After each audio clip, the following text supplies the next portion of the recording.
So NFL owners are meeting up soon to vote on a proposal that could significantly affect how the playoffs are structured. Well, for the most part, fans, athletes, and analysts alike are not on board with this, but sadly, the owners are the ones in control here. So I'll break down what's going on with that and why it's probably not the best idea. Talk about Brock Purdy getting a big old bag, Caleb Williams' father looking kind of crazy out here in regards to his pre-draft process, and more right after.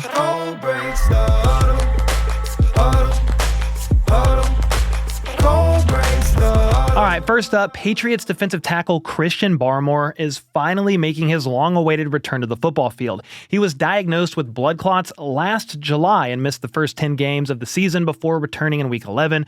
Well, sadly, just 4 games into his return, he started experiencing recurring symptoms of the blood clots again, and they shut his season down, placing him on the NFI list. However, it appears he's back to full health because just yesterday he was cleared for football activities, which is great news. He'll reportedly be a full participant when OTAs start next week, and said he plans on being ready for the season opener on September 7th. Well, I'm definitely pulling for him, as are the Patriots, who signed him to a 4-year, $84 million deal last offseason.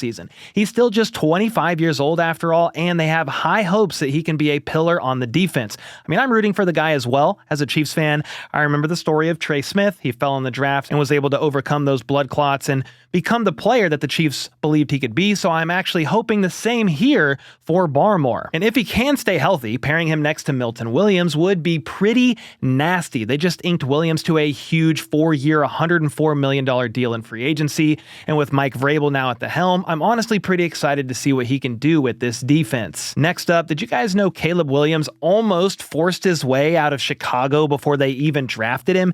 ESPN reporter Seth Wickersham's upcoming book, American Kings, a biography of the quarterback, gives a detailed look at the pre-draft process for Caleb and his family, and particularly his dad and his role in almost getting Caleb out of the Windy City. This is a really wild story, and I have no idea why they would want this out here to the public, which I'll touch on here in a bit. But to be clear, this book is about much more than just Caleb Williams, but this story has been making the rounds, and it's definitely worth talking about. Basically, Caleb's dad, Carl Williams, was worried that with Chicago's track record of not developing young franchise quarterbacks and their current coaching staff, that Caleb wouldn't be set up to succeed there. And to be honest, he was right. This article goes on to detail that Caleb Williams was kind of left to study film on his own, and it's just a very wild situation. Now, Carl actually reached out to Archie Manning for advice on how to get more control on where his son would wind up, because Eli was picked first overall by the Chargers in 2004 but refused to play there, and they traded him for Phillip Rivers. He even looked into having Caleb play in the UFL for a year, then become an unrestricted free agent in 2025. Huh?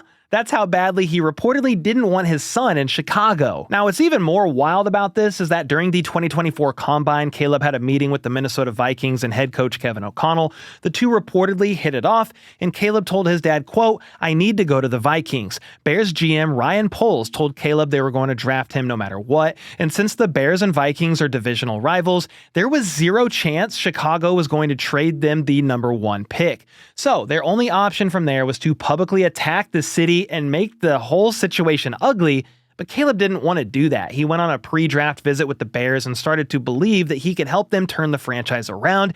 He told his dad, quote, "I can do it for this team. I'm going to the Bears." And that's pretty admirable, even though the rookie season that he did have was pretty disastrous. Okay, so he went to Chicago and he was sacked 68 times, by far the most in the league, and was actually tied for the 3rd most sacks taken in a single season. To his credit, he only threw 6 interceptions, but the Bears offense fell well short of expectations, and they finished 28th in points per game and dead last in yards per game. But last year was last year, and the Bears have gone under quite the overhaul in a lot of key areas. For starters, Matt Eberflus and offensive coordinator Shane Waldron are long gone. They hired Ben Johnson to be their new head coach, and then retooled the interior of their O-line, trading for Joe Thuney, former Chief Joe Thuney, and Jonah Jackson, and then signing center Drew Dalman. And then in the draft, they took tight end Colston Loveland 10th overall and wide receiver Luther Burden early in the 2nd round. So by all accounts, they've done just about everything they can this offseason to ensure that Caleb Williams has the best chance to succeed as possible. I will say I still have no idea why Caleb and his dad agreed to be a part of this book and get that whole process documented like that.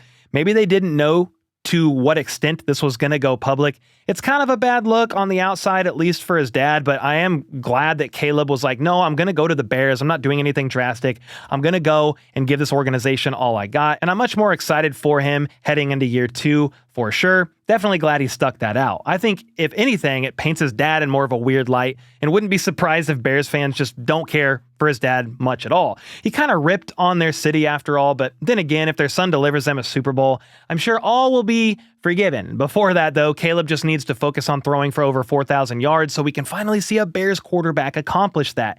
Yeah, you heard that correctly. The Chicago Bears are the only NFL franchise that has never had a 4,000-yard passer in a season. And speaking of quarterbacks who actually have thrown more than 4,000 yards in a season, no disrespect going on, there's some big news that happened today, and that is the 49ers reaching a long-term extension with Mr. Irrelevant Brock Purdy. They have agreed to a 5-year contract, $65 million, and it's $181 fully guaranteed over 3 years. That's a huge deal for Brock Purdy and the San Francisco 49ers. This is really crazy. The last pick of his draft class, he had a 4-year, $3.74 million deal, and his second contract is 5 years, $265 million. It puts him an average of $53 million per year.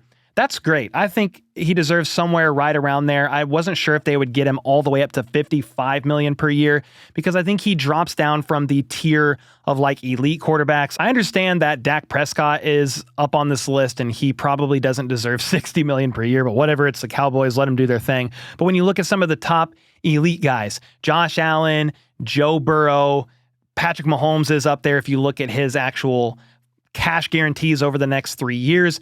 Long-term over his 10-year deal, he's out of the top 10, but they're going to rework his deal before that. So Mahomes is up there, but I would say Brock Purdy is a tier below that, and $53 million per year is excellent money. He is worth money.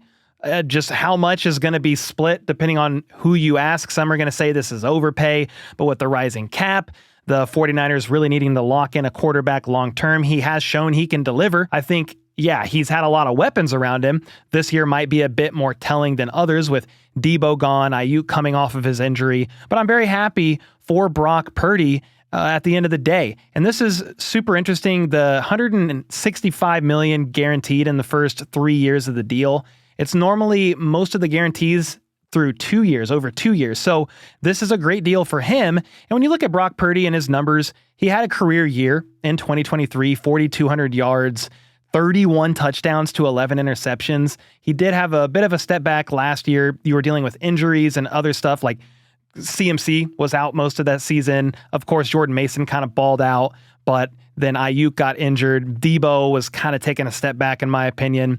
Kittle's still great. There's still weapons there, and this is awesome, but it makes sense for the 49ers and why they did the moves that they made in free agency. They let a lot of guys go, planning and preparing themselves for a big Brock Purdy extension, and that did indeed happen. What do you guys think about the extension here? Do you love it? Hate it? Do you think they overpaid? I feel like finding a good quality starting level quarterback, especially in the 7th round, is very hard to come by. And when you're doing pretty well year in and year out, like the 49ers typically have, they had a down year last year for sure. It's just hard to go and get your guy in the draft, early on in the draft. And they struck gold for his value in the 7th round, the last pick of his draft class. Congrats to Brock Purdy, but let me know your thoughts on that in the comments down below. Next up, NFL fans are nervous about a potential change that could be coming to the current playoff format. NFL owners will be meeting in Minnesota next week to vote on a number of things, the tush push being one of them. I talked more about that in depth in a previous video, so not going to dive deep down that rabbit hole. But the one I really want to hone in on today is the proposal that was submitted by the Lions that would allow wildcard teams to be seated higher than division champions if they have a better regular season record. In other words, if this gets passed, 4 division champions and 3 wildcards will make the playoffs in each conference. All 7 teams would be seeded strictly by record and then reseeded after the first round. This would have come into play last year when the Vikings won 14 games but ended up as the 5th seed because the Lions won the NFC North. Under this proposed format, Minnesota would have been the 3rd seed and had at least 1 home playoff game, and that's just the most extreme example from last season. But even in the AFC, the Texans finished with a worse record than the Chargers, but got the 4 seed and home field advantage because Houston's division is kind of a cakewalk, or at least it was last season. Well, back in March, Roger Goodell conducted an unofficial vote on this proposal, but only a few of the teams were ready to vote on it, so it was tabled for May. However, in the NFL rules proposal memo that went out to teams this week, there was a new quote-unquote logic or idea behind why this proposal could be fruitful if passed. The reason? Competitive equity. A part of the Lions' pitch for this proposal is that this would provide excitement and competition in late season games, and it would reward the best performing teams from the regular season. Well, when you look at it from that first angle of the late season games, it actually makes a bit of sense. Last season, the Texans went into Week 18 locked into the 4th seed, so they had no reason to play their starters for the entire game. Well, under this new system, they would have been anywhere from the 4th through the 7th seed after Week 18, so they would have had a much bigger reason to play their starters and win that game. There's more examples in this as well. The Rams and Eagles also rested starters in Week 18, and under this proposed format, they likely wouldn't have because their seeding would have been impacted much more dramatically. Having more competitive games means more fans are tuning in as well, and these later week 17, 18 games, and that in turn means more money for the NFL. They also really love money, so that could be a valid reason why this could get passed. That's the reason why this proposal does have some hope of passing next week, though I'll be honest, I think it's still a bit of a long shot. It's a very drastic change to the way things have been done in regards to divisions and the postseason. I'd definitely be surprised if it got passed, and honestly a little disappointed just knowing that division rivalry games wouldn't matter as much in the future. I think that's where a lot of people are staying strong on a no, because why would you want to give up these division rivalries that have gone on over the years? The pushback on that, some of these divisions suck, and maybe some of these other teams deserve a higher seed because they have a better record. I don't know. You guys got to let me know your thoughts on this one in the comments down below, because opinions are split on this very drastically on social media. Some believe this would make complete sense because why the heck should a 10 or 11 win team be getting home field advantage over a 14 win team? Kind of what I just alluded to there. I get the process for sure, but I think you could argue that if the Vikings would have just taken care of their division, they wouldn't have had to worry about being the 5 seed. They lost to the Lions twice last year and had an opportunity to win the NFC North, but they didn't. I also think it's kind of funny that the Lions were the ones who proposed this after winning the division 2 years in a row and just earning the 1 seed in the NFC. But hey, you could make the case that they aren't bitter or doing this for some emotional reason, since they have won the division the last 2 years. But again, let me know your thoughts on this. Are you in agreement with those who think this would take away from the importance of divisions and rivalry games? Or do you think this is actually a good idea because it would incentivize more teams to play starters late in the season and would ensure the better teams get higher seeding in the playoffs? Let me know your thoughts on this in the comments down below. And with that, I'll see y'all next time.